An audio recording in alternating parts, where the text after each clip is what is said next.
Hello and good morning from Kuala Lumpur. গতকাল আমাদের flight ছিল লাঙ্কাউই থেকে Kuala Lumpur. It took us an hour to reach here. এরপর আমরা রাতের বেলা এসে পৌঁছে আমরা একটা অ্যাপার্টমেন্ট আগের থেকে রেন্ট করা ছিল, ওইটাতে এসে উঠি। And let me show you. Okay, starting with the washroom. এটাতে ভালো একটা ডিসেন্ট ওয়াশরুম দেওয়া আছে।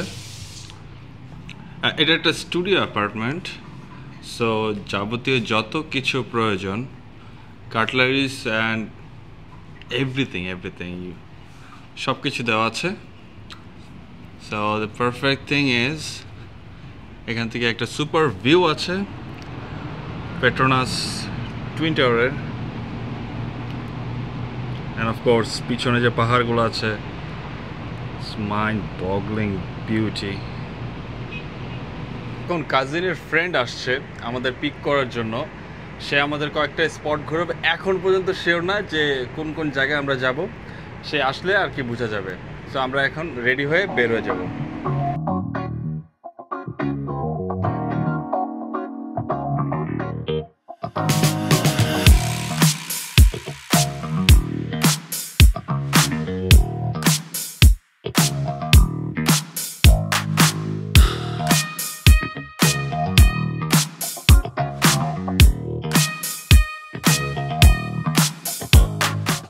ট্যুরের প্রথমেই চলে আসলাম সুরিয়া কেএলসিসি টাওয়ার। এখান থেকেই শুরু হবে আজকে আমাদের। এরপর মেবি বাটু কেভ আর হচ্ছে গেন্টিং হাইল্যান্ড। আজকের সোফার আইটিনারি হচ্ছে এই তিনটা। এর মধ্যে কয়েকটা জিনিস অ্যাডও হতে পারে আর কয়েকটা জিনিসে নাও যেতে পারি, বাট এখান থেকেই শুরু করাটা বেস্ট ছিল। And this place looks amazing.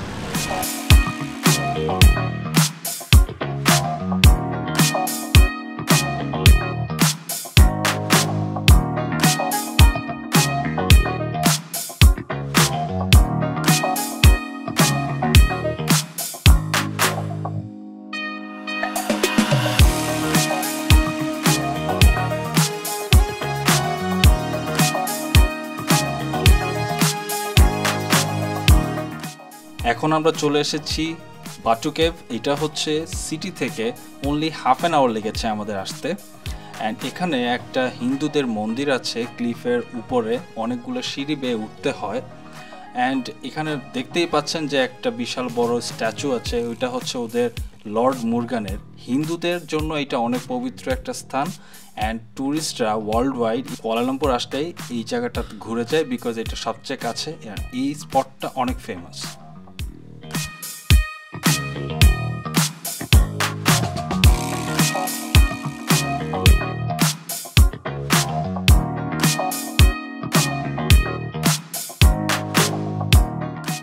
ইতিমধ্যে আমাদের লাঞ্চের টাইমও হয়ে যায়, তাই মন্দিরের পাশে একটা ইন্ডিয়ান রেস্টুরেন্টে আমরা ব্যাম্বো বিরিয়ানি খাওয়ার জন্য চলে আসি।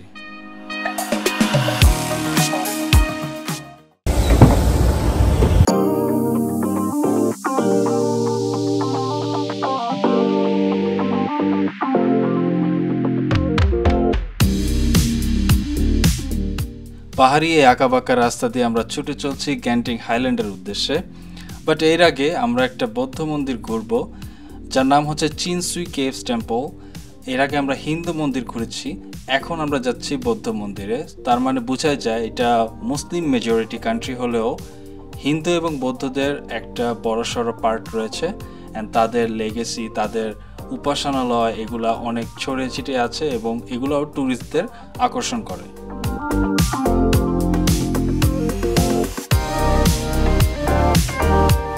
নর্মালি যারা গেন্টিং হাইল্যান্ড ঘুরতে আসে তাদেরকে হচ্ছে কেবল কার যে স্টেশন আছে ওখানে বাস হোক ট্যাক্সি হোক ওখানেই নামিয়ে দেয়, তারপর কেবল কারের মাধ্যমে গেন্টিং হাইল্যান্ড মানুষজন যায়। বাট আমরা যেহেতু নিজেদের গাড়ি নিয়ে এসেছি তাই আর কি নিজেদের মতো করে ঘুরতে পারছি। অ্যান্ড কেবল কার রাইডটা যেহেতু এর আগে লাঙ্কাউইতে নেওয়া হয়েছিল 2 দিন আগেই, তাই আর কি আমরা এখানে নিচ্ছি না। আমরা ডিরেক্ট চলে যাব গেন্টিং হাইল্যান্ডের যে ক্যাসিনো আর মলটা আছে একদম হোটেলের ওখানে।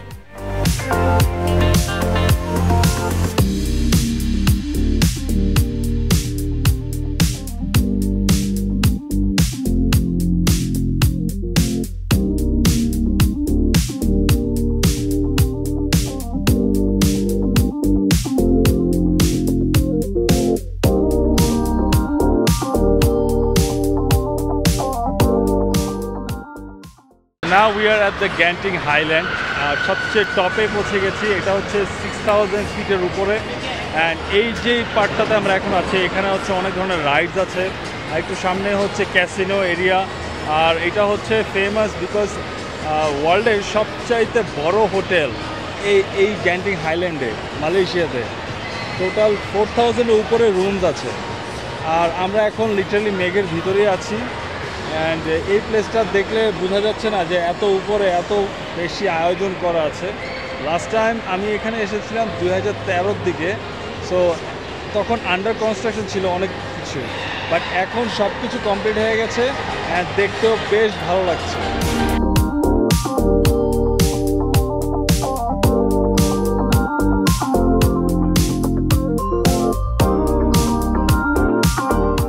এই রাইডসগুলো দেখে আমাদের দুই কাজিনের ছোটবেলার কথা অনেক বেশি মনে পড়ে যায়। নিজেদের কন্ট্রোল করতে না পারে, তাই আমরাও এগুলো এনজয় করতে থাকি।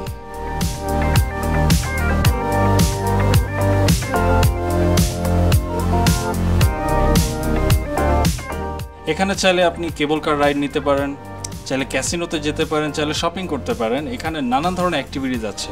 পাহাড়ের এত উঁচুতে এত আয়োজন, এটা আসলেই একটা বিস্ময়কর।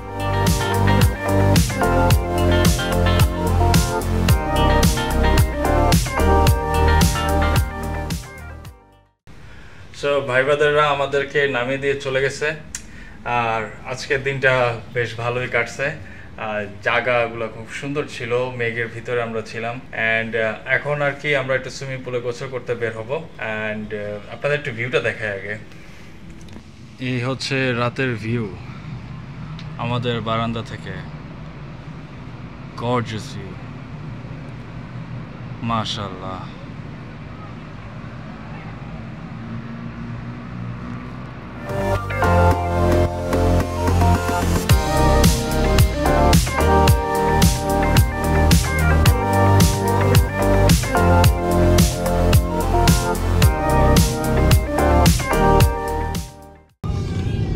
Good morning everyone.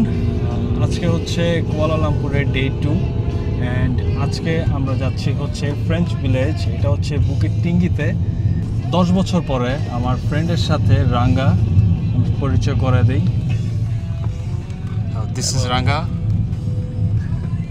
10 বছর গ্র্যাজুয়েশনের পরে একদম। কারণ আসার পরে ফোনও দেয় না, আমি ফোন দিছি। ভাই আজকাল সবাই যে ব্যস্ত, বউ বাচ্চা নিয়ে সবাই। আমি চিন্তা করতেছিলাম তুই ভাই কি না কি রিয়েক্ট করো, সেই জন্য সত্যি কথা 10 বছরের গ্যাপ ভাই, ইটস আ লট। ফ্রেন্ডশিপ তো ফ্রেন্ডশিপই। অফকোর্স।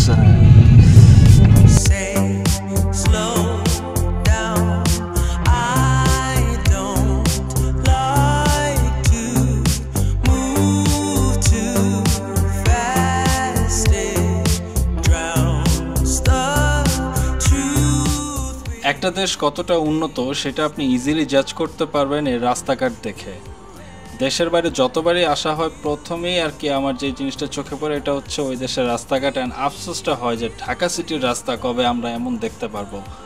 বাট এটা হচ্ছে আমাদের স্যাড রিয়ালিটি, এটা নিয়ে আমাদের বাঁচতে হবে, কিচ্ছু করার নাই। বাই দ্য ওয়ে, আমরা এখন চলে এসেছি বুকিট টিঙ্গিতে। এটা হচ্ছে ফ্রেঞ্চ ভিলেজ নামে পরিচিত। এটা বেশি দিন হয় নাই চালু হয়েছে। অ্যান্ড এখানে আসলে আপনি ইউরোপের একটা ভাইব শিওরলি পেতে যাচ্ছেন।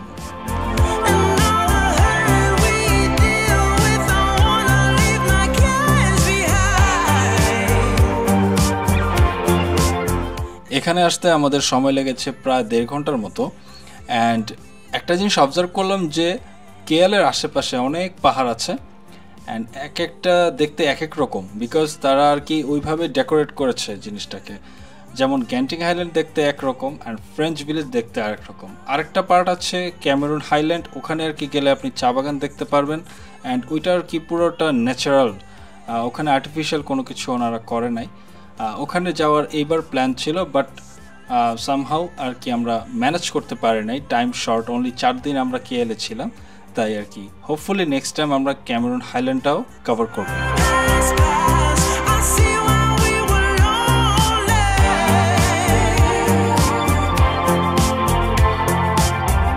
Should've let me speed it up. You could've had more of that.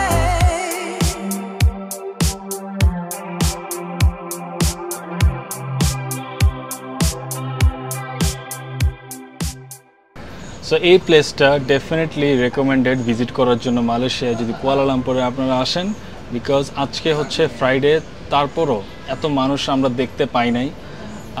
অনেকের কাছে শুনেছিলাম যে অনেক মানুষ এখানে আসে, বাট এটা হচ্ছে যখন এটা ওপেন হয়েছিল তখন আর কি এত বেশি ক্রাউড হতো, বাট এখন আর কি এই জায়গাটা খুবই পিসফুল। আজকে রোদ ছিল, বৃষ্টিও তেমন হয়নি, বাট এখানকার টেম্পারেচার অনেক ঠান্ডা, বিকজ এটা একটা পাহাড়ের অনেক উঁচুতে আছি আমরা। সো ডেফিনেটলি এসে ঘুরে যাবেন, অবশ্যই ভালো লাগবে।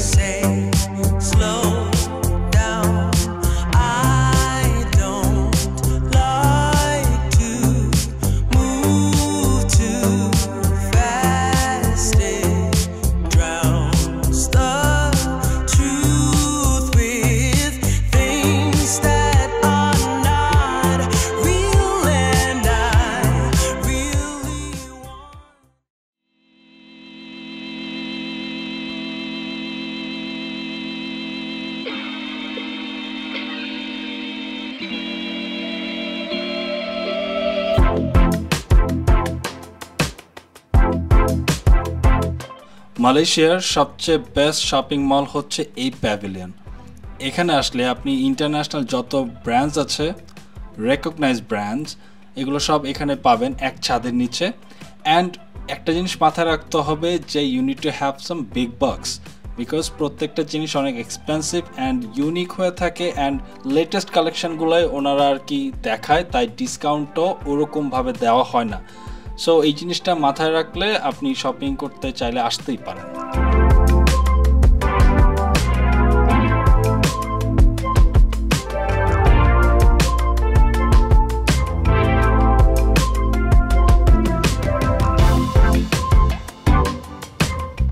সন্ধ্যার পরপর আমরা চলে আসি প্লাজা লোয়াটে।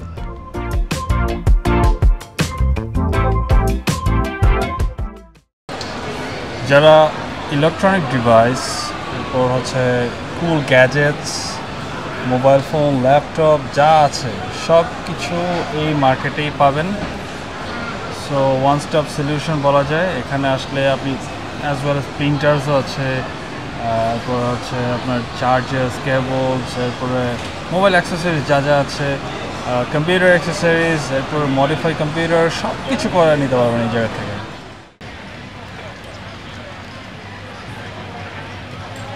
ফুড লাভার্সদের জন্য এটা একটা হ্যাভেন। এখানে ভ্যারাইটিস অফ অপশনস আছে, আপনি যেটা চাইবেন সেটাই পাবেন এই জায়গার মধ্যে। If you want pork is here, if you want Muslim food এইটাও আছে এখানে। চাইনিজ, ইন্ডিয়ান ফুড এখানে নাই। এখানে হচ্ছে বাদ বাকি সবগুলো অপশনসই আছে, আপনারা চাইলে যে কোনো ফুড এখান থেকে অ্যাভেল করে নিতে পারবেন। So delicious.